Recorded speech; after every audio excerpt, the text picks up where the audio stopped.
Hello, Apple. Nice to see you.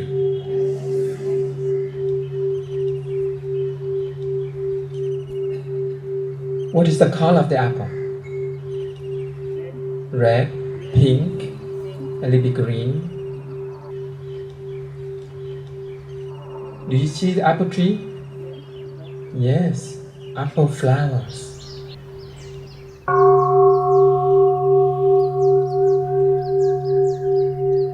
We see the farmer, we see the sunshine, and that is the way we eat. Feel the fragrance that go into every cell of your body. Without sunshine, the apple will not be sweet.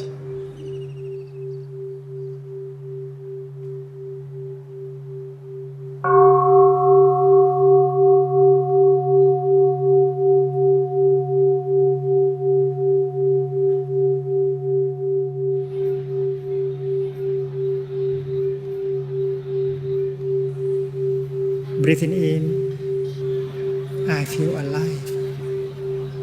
Breathing out,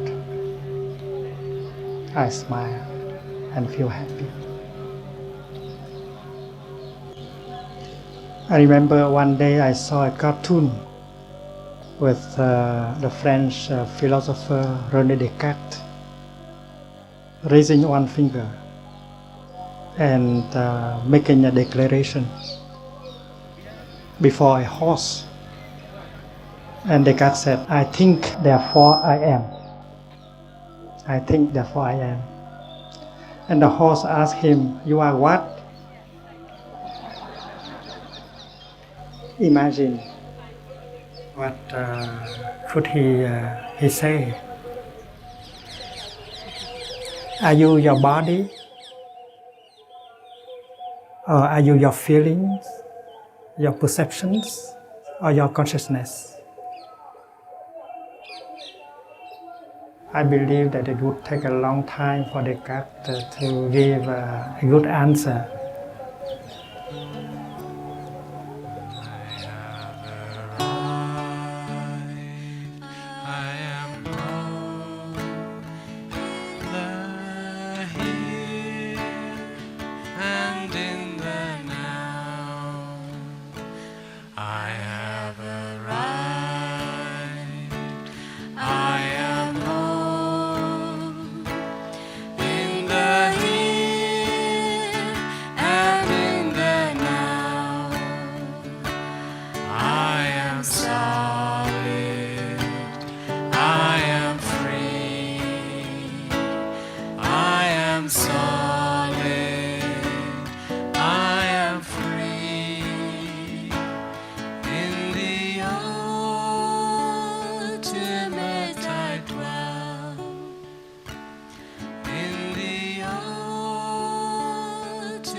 Welcome, dear friends.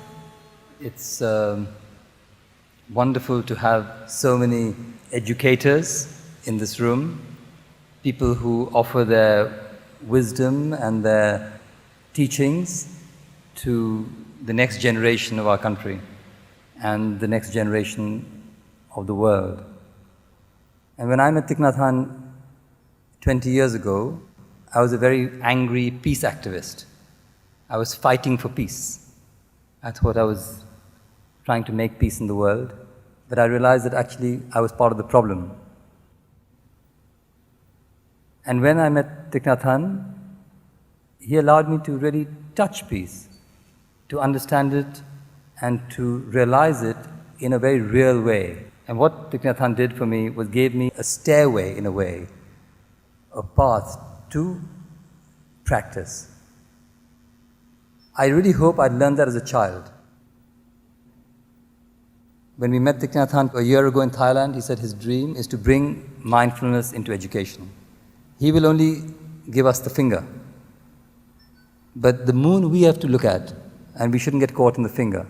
So Thai is a teacher who allows us, shows us the path, and we have to walk it.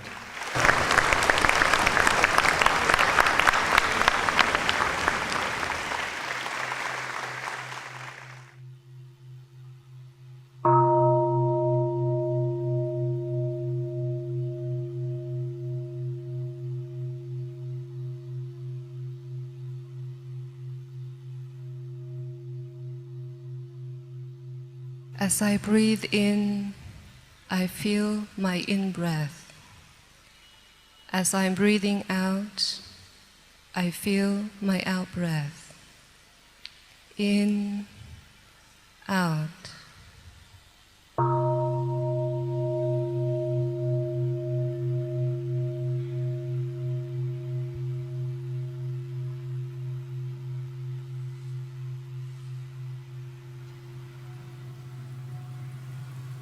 The sound of the bell is used as a means to bring the mind back to the body. In a practice center, every time you hear the sound of the bell, you stop all your thinking. You stop all your talking. You bring your attention to your in-breath. You enjoy breathing in. You enjoy breathing out. You enjoy your true presence in the here and the now. Mindfulness means the energy that allows us to be fully alive. Fully alive. Because in our daily life, our body may be there, but our mind is elsewhere. Our mind might be caught by the past, or in the future, in our worries, in our anger, in our projects. Our mind is not with our body. We are not truly there. We are not present. We are not alive. So with one mindful in-breath or mindful step, you bring your mind back to your body. Every human being has the capacity of being mindful. And when your mind is back to your body, you are truly there. There is something you call the oneness of body and mind. You are well established in the here and the now. We know intellectually that the wonders of life are there in us and around us. And yet, we cannot touch the wonders of life in order to nourish ourselves, to heal ourselves. The blue sky, the white cloud, the beautiful hills. And if we abandon the present moment, how can we get in touch with these wonders of life? But we have already had a tendency of running. Our ancestors, our parents may have run all their life into the future and seeking what they believe to be conditions of their happiness. And we also have done that. We believe that the happiness is not possible now. We need a few more conditions to be truly happy, and these few more conditions must be in the future. And that is why most of us sacrifice the present moment. Mindful walking or walking meditation is a practice that can bring joy, stability, and freedom with every step. When you breathe in, you may like to make one step or two steps. And you become aware of the contact between your foot and the ground. And you may like to say, I have arrived. I have arrived. I have arrived is not a statement, it is a realization. And with that step, you can arrive at the here and the now. If you have not arrived 100%, don't make another step. Just stay there in that position until you come to a full stop. Stopping is the key of meditation.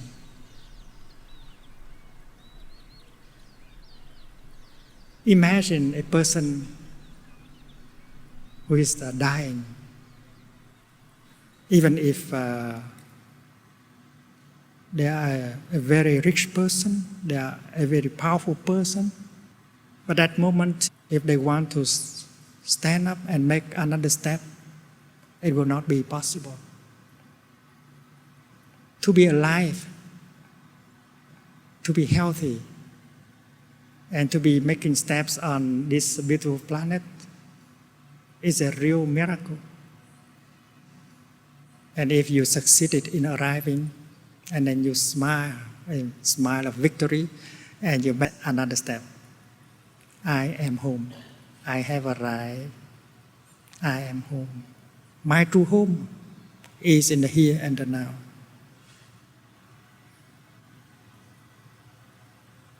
I am solid. I am free. I am solid. It means that I am solidly established in the here and the now. I am not being pulled by the past. I am not being pulled by the future. I am myself. Walk like a free person. Walk like a Buddha. A Buddha is a human being who knows how to walk mindfully. I have arrived. I am home. In the here and in the now, I have arrived. I am home. In the here and in the now, I am solid.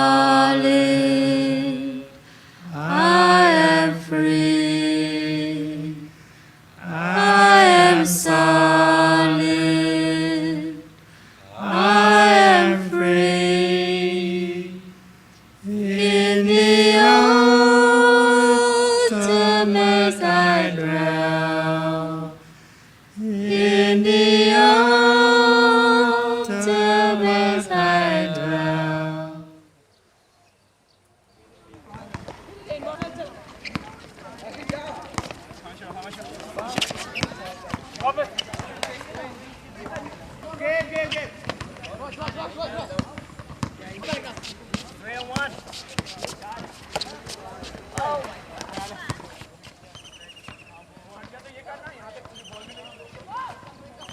He was telling us, since time is very less, so we can share the feelings of like the course. I expected something else.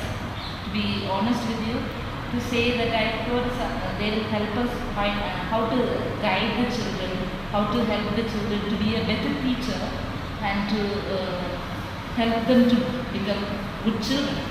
But when I came here, what I learned is the most is how to be a better human being.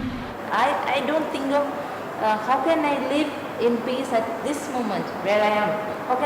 Why don't I enjoy the present moment? So our sister shared that it's quite difficult to live in the present moment. So what are some of the strategies we can use to live in the present moment? Because again, I think it's quite easy to say, but not so easy to do. I was always planning for the future or pondering over the past and how to change events. But now I understand that our present moment, when we are fully present here with our body and mind, we can transform ourselves at present for the future. For example, when we left that place or when we go out of there, then we used to recall that moment was very pleasant, but I never thought that at that time that was the case in all the times. But now I'm not thinking how my school is going. I'm not thinking what my family members are doing at home. I'm enjoying this surrounding. I'm very much present here, and this is the first experience in my life. We live in this environment. I've been living here for 15 years inside the school. But when I walked with him, it was a different kind of a walk. I could feel everything. I could feel for everything. Teachers, students, we all are busy doing something, and in the end we ask, what are we busy at? And we are not mindful of what we are doing. And so this workshop makes us more mindful of what we do. And I think that is an important change in our whole work, that we become more mindful of what we do and why we do these things.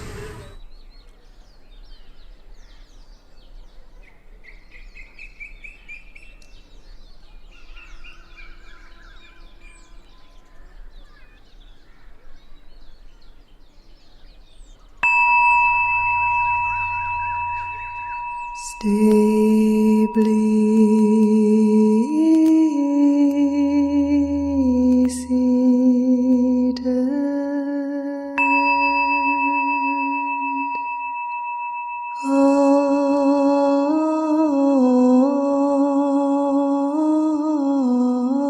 on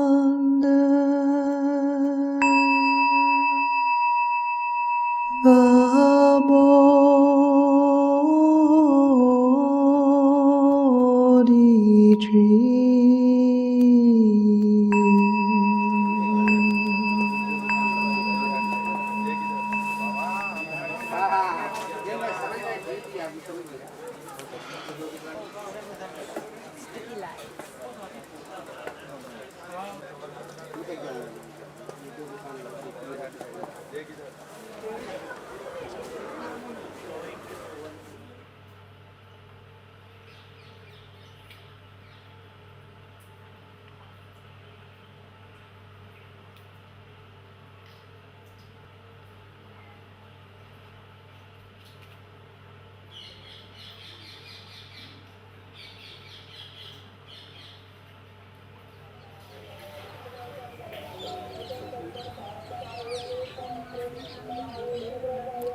We have blocks of suffering inside: fear, anger, despair, hate, violence.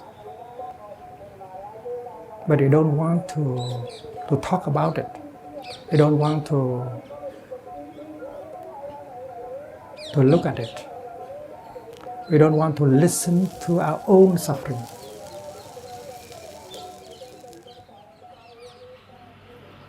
The practice of mindfulness allows us to recognize the pain, the sorrow, the fear in us. The mother is in the kitchen working, but she hears the baby crying. She goes to the room of the baby and she picks the baby up and she holds the baby in her arms. She does not know yet what is wrong with the baby. But when she embraces the baby like this with tenderness, the baby already gets some relief. The same thing is true with your pain. You don't know what is the real cause. But if you know how to recognize your ill being and embrace it tenderly, you can get some relief already. And the energy that helps you to bring relief is the energy of mindfulness.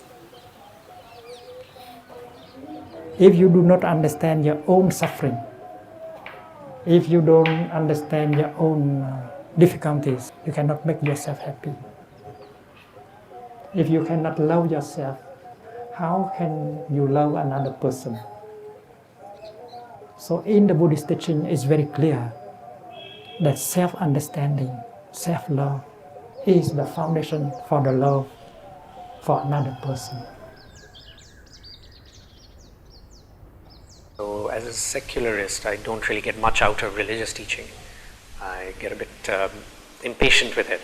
But he's not like that. I mean, he talks to you in a very clear, convincing way about things that I think are, solid and common sense, profound without being pretentious. What this weekend has put a greater emphasis on is looking within at who we are as students. What are our strengths and weaknesses? Where is our angst, anger, ambition, and so on coming from? And the idea that that's linked to what we do outside and how we behave with others, I think that's a very important connect that we spent a lot of time on. It's kind of like physician, heal thyself.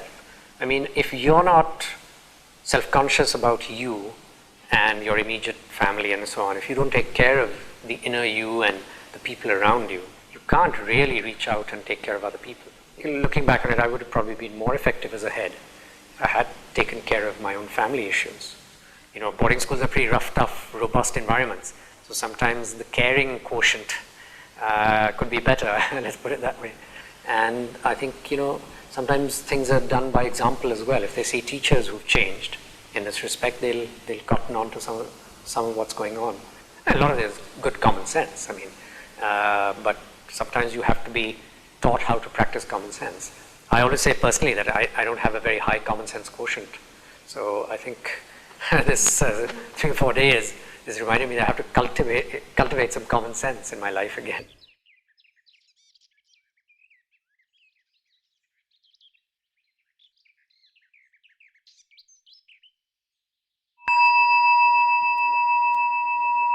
Body, speech, and mind are one. In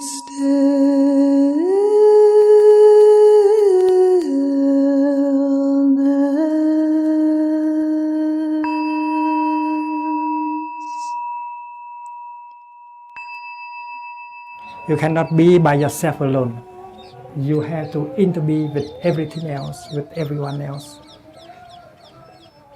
Suppose this sheet of paper, she cannot be by herself alone. Looking deeply into the paper, you can see a cloud. Because if there were no cloud, there will be no rain, and no tree can grow. And without the trees, you can never make paper. So this sheet of paper cannot be by herself alone. This sheet of paper has to interbe with the cloud. Without a cloud, a paper cannot be. And if you continue to look, we see the sunshine. When I touch the paper, I touch the sunshine. I am touching also the earth, the soil. If you have the time to look deeply into this tiny sheet of paper, you see that everything in the cosmos is there inside. They are linked to each other. So it's like suffering and happiness. Without suffering, how could we understand? How could we love? You cannot grow lotus flowers on marbles. You have to grow them on the mud, in the mud. If you remove the mud from the lotus flower disappears. They interbeing. Without suffering, there is no happiness. Without the mud, there is no lotus.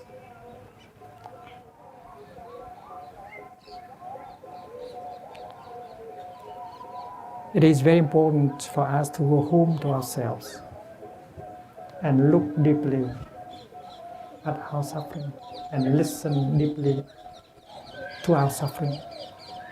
Because looking like that, listening like that is the practice of meditation.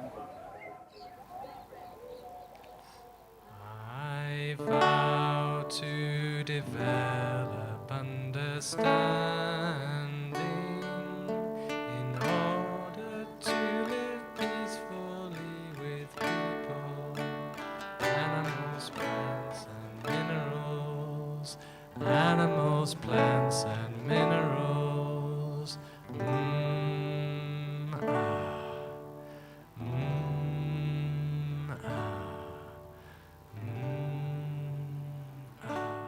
I love nature.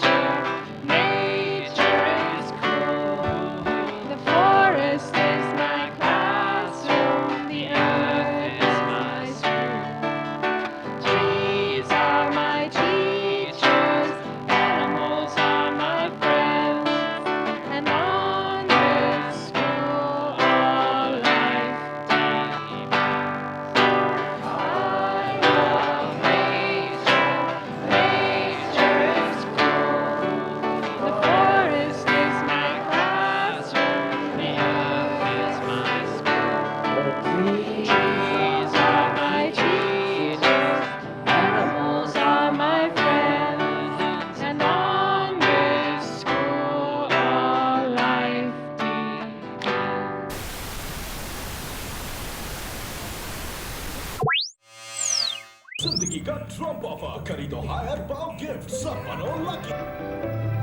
Facing most difficulty when they reach the high level, when they compete in the state competition.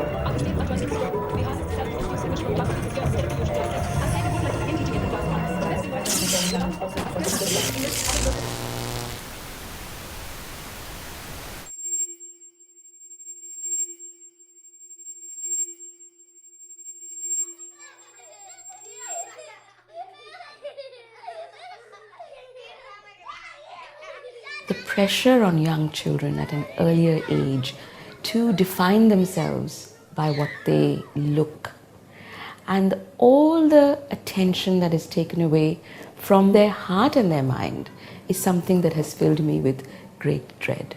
I'm reminded of this article I read about a 7-year-old girl finds herself fat, that there are 10-year-olds that want to look sexy. And as an educator, part of me is so worried that we are bringing our children into a world which is going to need them to be so strong. Because this 7-year-old is getting this signal screaming at her from every possible signpost, whether it's television, whether it's magazines, whether it's what she sees in shops, windows. It's all for the skinny young miss. And she wants to be thin. An interesting remark was made by a sociologist who said the future is going to be about your moment on television and cult celebrities. As educators, if we can give our children in the 14 years that they're with us, that ability, that confidence, that clarity, to be able to see right from wrong, to be able to listen to their own heart, to never hurt anybody, to be able to help and love who they are with and love themselves. They'll be able to handle the craziness of the world.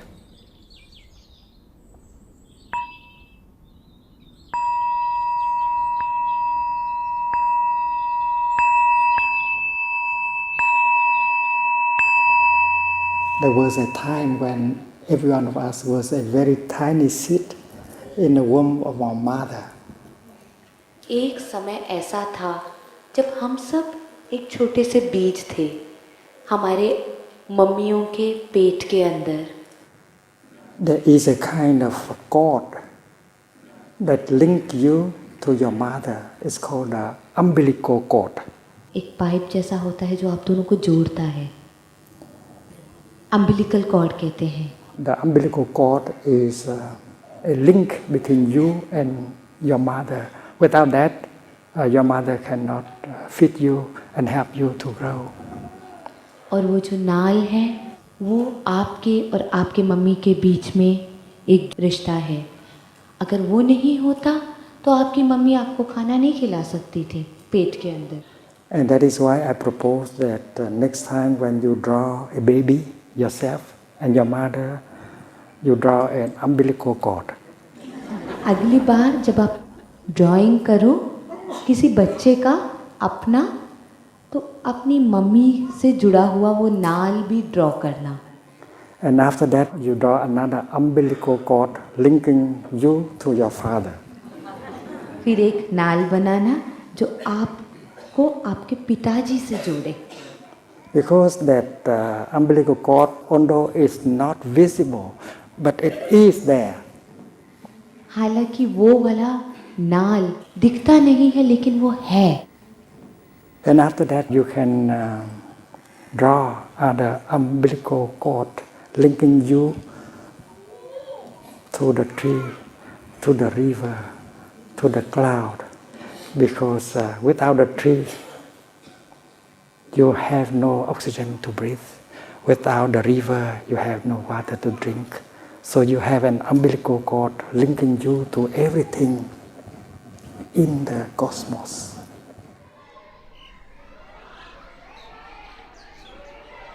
We're going to have a little play, okay? What is your name again? I forget. Bree? Bree? please. Priyan. Priyan? Do you ever get bullied on? No. Why is that? Because I'm unique. Sahaj will bully Prinan. Okay, you're out in the... does this happen one-on-one or is it usually like 5-on-1? 5-on-1? Let's pretend there's 5 of like Sahaj, okay? What already can go this side, huh? You know how to get that? Huh? Child, give me your pen. तुम्हें देगा? My turn.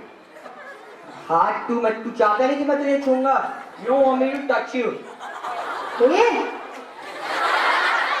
I heard you called me a fool. Have you seen your own self?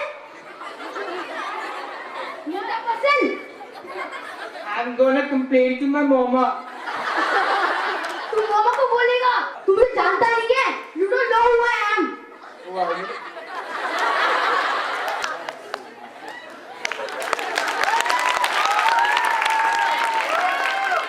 Now, what do you relate? How do you relate to the bully? Sometimes when my mom and dad get angry with me, I feel that I take all of my negative feelings. I don't know that. I take it out on my I sister. see. And then she cries and Okay. it's negative for me and I get in trouble. Okay, we just saw a skit of a bully and one being bullied. We close our eyes. I see the one being bullied suffering, unhappy, sad. I know when I'm bullied, I feel sad. Breathing in, I see the one being bullied. Breathing out, I smile and send loving kindness to him. There are a lot of kids who have, in terms of the material world, almost everything at their feet, but socially, emotionally, there's gaps that are emerging. And books written by Thich Nhat Hanh, written stories for children that he has done, actually bring some kind of a peace into their lives. And it's like a salve that you can use and then get them to understand that awareness is crucial. And then what happens is that very often these stories which are told to children here in school or even there, they go back home to the parents. And parents whose lives are full of angst and who are competing for all sorts of things and who are under pressure and stress, very often they pick up and say, hey, listen, my kid told me this story. Can you tell me some more about this? We understand that education is way beyond academics, that even when you understand mathematics, that you also understand how do you use mathematics in a way that is positive. And therefore, simultaneously, when you understand your science and your history and your geography, and also you understand the humanness of what it is necessary for you to become, then we're talking education. Breathing in, breathing out. I am blooming as a flower. I am fresh as the dew. I am solid as a mountain. I am firm as the earth. I am free, I am free, I am free.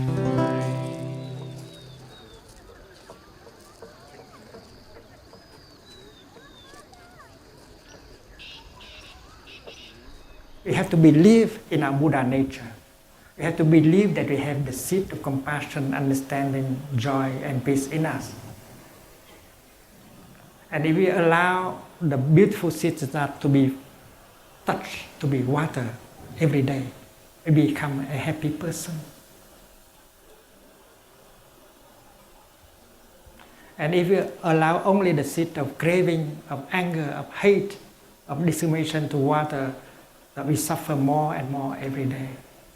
But the way we consume every day does not seem that we are going in a good direction. When we turn on the television, there's a lot of craving, there's a lot of anger, violence. And our children get these things several hours a day. They're ingesting violence, fear, anger, craving every time they watch television. That is not mindful consumption. And we adults, we allow ourselves to be intoxicated by these kind of poisons. We already have this poison in us. We are not capable of handling and transforming the poison, and we are getting more and more by the way of daily consumption.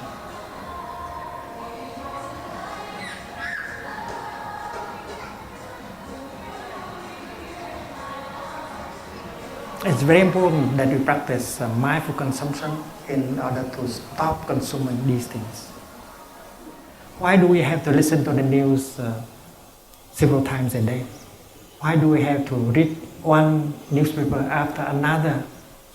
Because we want not to think about our suffering. And the more we get that kind of news, the stronger the seed of despair.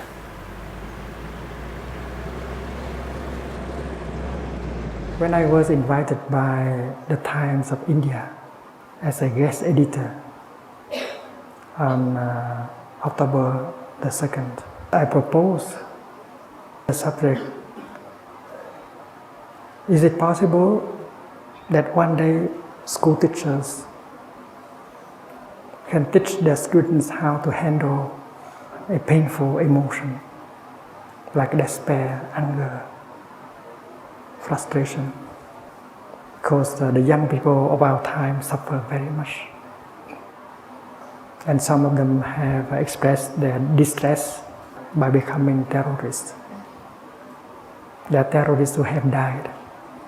There are terrorists who are about to die and to make other people die.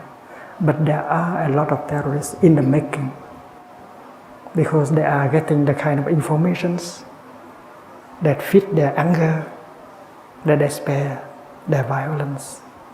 And teachers have to be there in order to protect their students from wrong informations, to help their students to handle the emotions. The techniques of listening with compassion, the techniques of expressing oneself in the gentle language of love and speech can help each other remove wrong perceptions. When you listen with compassion, you remember that listening like this, you have only one purpose, helping the other person to suffer less. Therefore, even if his speech is full of accusation, you are still capable of listening. But if you allow irritation and anger to manifest, and we will interrupt, and we discuss the session into a debate, and we ruin everything. The teacher has to practice this with his or her partner, or father, or mother, or brother. And the teacher can do it with his student, her student. And when there is mutual trust, and then the work of teaching and of learning will become much easier.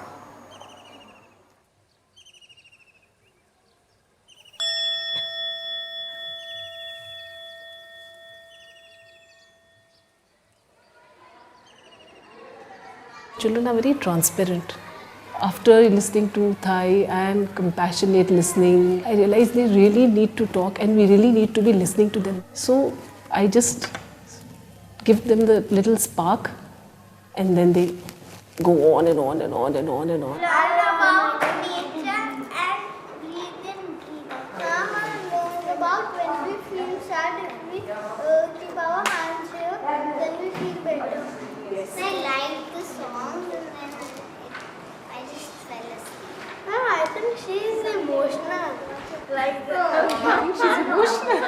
One day I asked them, so you're eating this sandwich from where did this sandwich come? So they said, it came from the shop.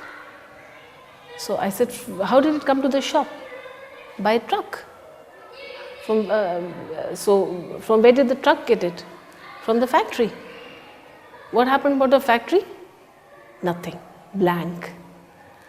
So I got a lot of wheat, and we made the children do this wheat craft, where they handled wheat and they, arranged it in this. So they learned that this is the wheat stock and there's a particular arrangement in this thing. Even the so-called naughty brats, who otherwise you find them just running around here and there, it was nice to see them also working with full, complete, concentration, trying to fix each and every wheat at the right place. They are eating food, but they don't understand what they are eating. Like when I was small, I think we had so many outings, picnics. These children, they go to the malls. You ask them after every weekend, what did you do over the weekend? They'll always tell you, we went to the mall, we went to watch a movie, I played on the computer. So when we do all these topics, they just want to mug it up. We need to bring all these things. We need to bring children close to nature.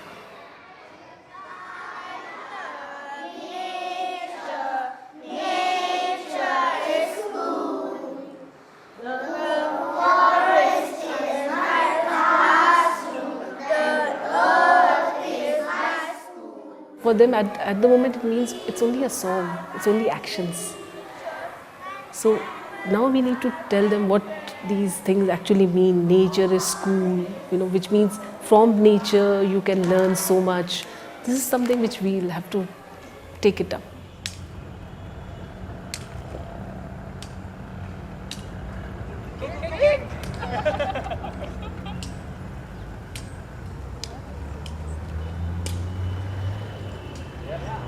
Reason that has actually, not the incident, but a reason that has kind of instigated you to join a life of spirituality and join this order?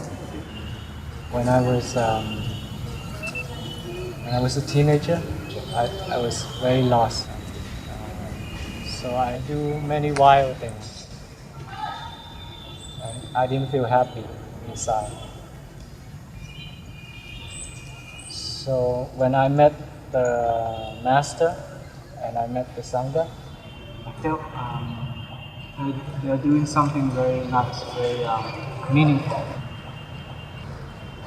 It watered the seed in me to become like them. I see people around me with different emotions, but all of them seem very calm. Because when you're angry, you generally don't think, you just do things in a hurry.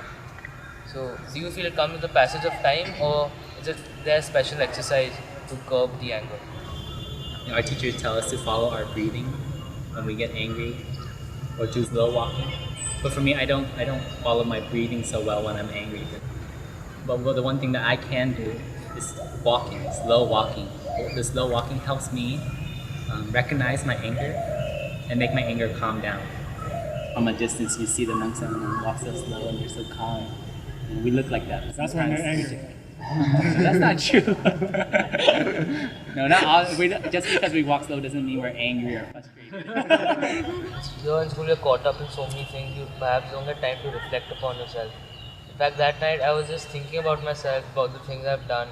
And it seemed as if I'm not being aware of my surroundings. And that's the first time I actually took 5 minutes of silence for myself and thought on what I'm doing and what I'm about to do. And so then I realized that perhaps, it is very refreshing once in a while and to go inside and know yourself rather than knowing the world around you more. Cheap editor?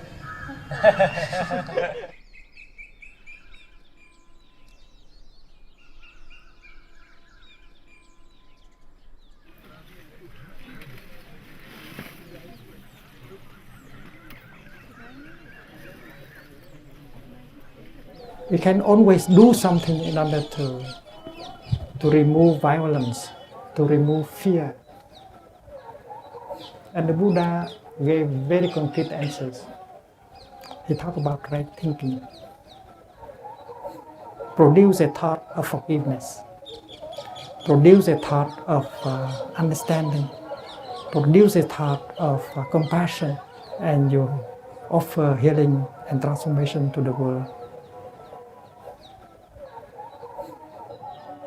The Buddha talked about right speech. You say something in the line of compassion. Say something proving that you understand his suffering, her suffering. Even if the other person is not there, you can practice right speech with your mobile telephone. Why do you hesitate? And what is right action? Right action is to do something in order to forgive, to do something in order to protect, to save, to support.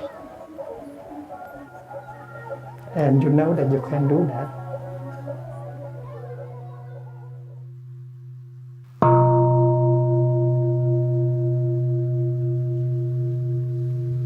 Breathing in, I feel calm.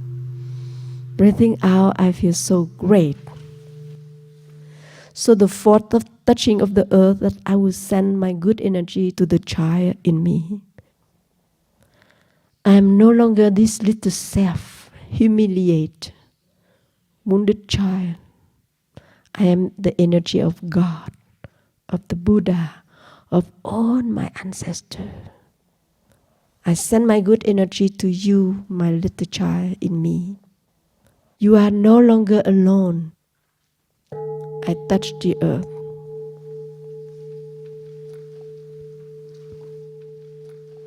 I am one with this planet so rich.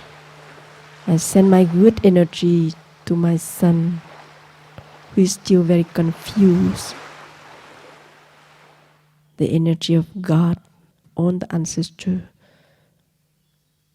are in you now, because in you there are a lot of me, and now I am a transformed person. You will be transformed, my son.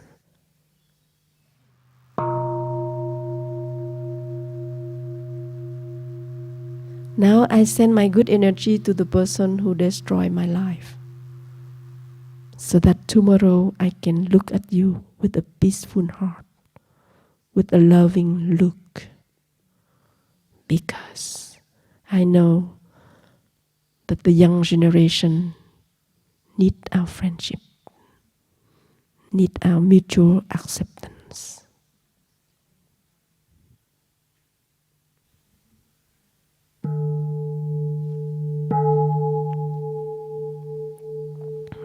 Dear friends, that's the end.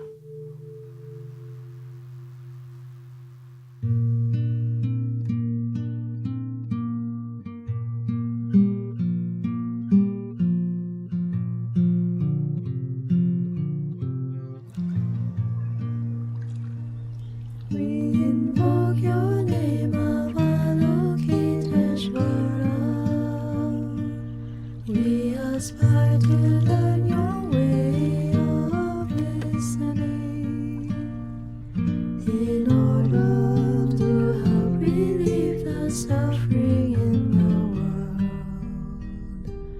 You know how to listen in order to understand. Namo Avalokiteshvaraya.